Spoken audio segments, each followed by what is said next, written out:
I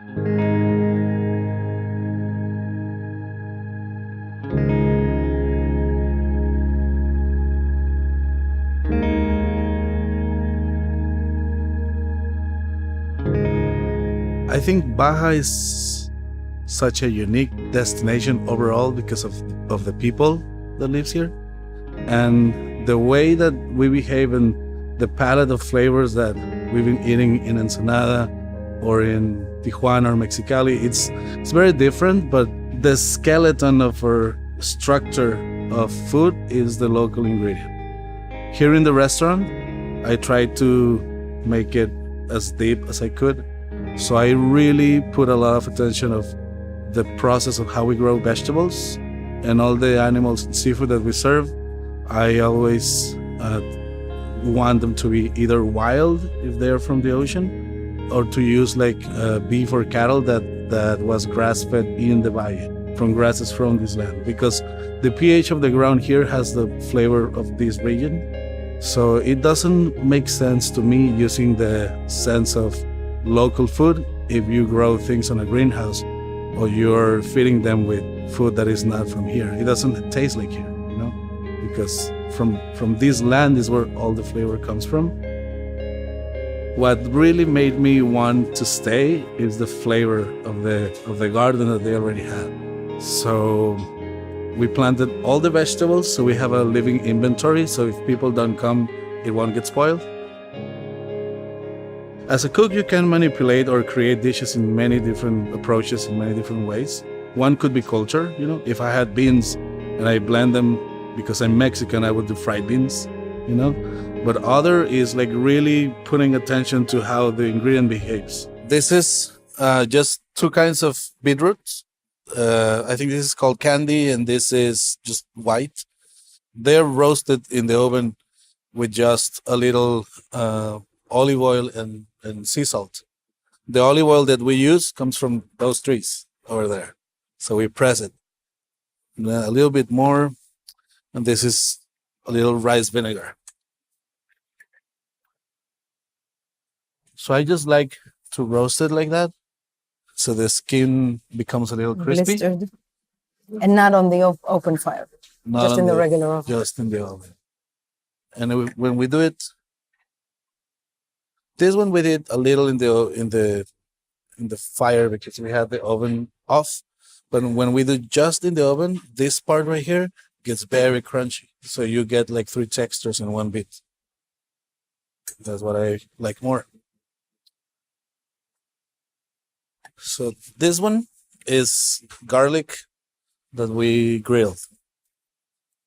So it's smoky. You grill it whole? You grill it whole. Whole. You grill it whole, direct into the fire. It gets more sugary and smoky. And this one it's in the oven. It's more traditional. So it's a little right. This is hibiscus, just the dry flower. It's very acidic, so we don't add. We use it sometimes as a substitute of lemon in some dishes. So this is just cheese. I learned to appreciate like organic shapes, and this right here is it's a flower called hollyhock. In this part, it has a very nice perfume. You should try it. And the aroma is like a perfume, and the texture is almost like cactus. And it's fresh, like hand chopped lemon skin and garlic and lemon basil with olive oil and rock salt. That's it. The name of this dish is roasted beetroots with garlic puree. So this one is the mole blanco. I get all my beef from a ranch here, from Rancho Cortez. And in order to have beef, I need to buy the whole cow. So we trim all the fat. So in the beef fat, we infuse the veins and the seeds of chile. So it's spicy, like peppercorn and clove and all that stuff Into the fat. into the fat. Everything is infused in the fat. And at the end, we add rosemary and marjoram infused in the fat. On the side, we have like vacuum packed cooking daikon radish. And on the side, we have almonds soaking in water. We blend everything together for like half an hour. So you sous vide the daikon. Yes. So we like capsule all the flavor. Yes. You know, because if I boil it, You lose it I into like the it too, water. but it gets a little watery. So I don't put a lot of water. We just cook it. So the flesh like remains. Retains. Yeah. And that's it. And then you puree the We almonds, the sous vide daikon, and the infused fat. Uh-huh. And the infused fat. We just puree it.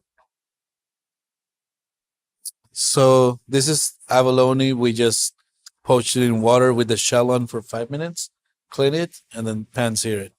And this, guys, That's it. So it's only cooked for 5 minutes because it's very right with abalone. You cross the line, it's very chewy. Yeah, no, this is not.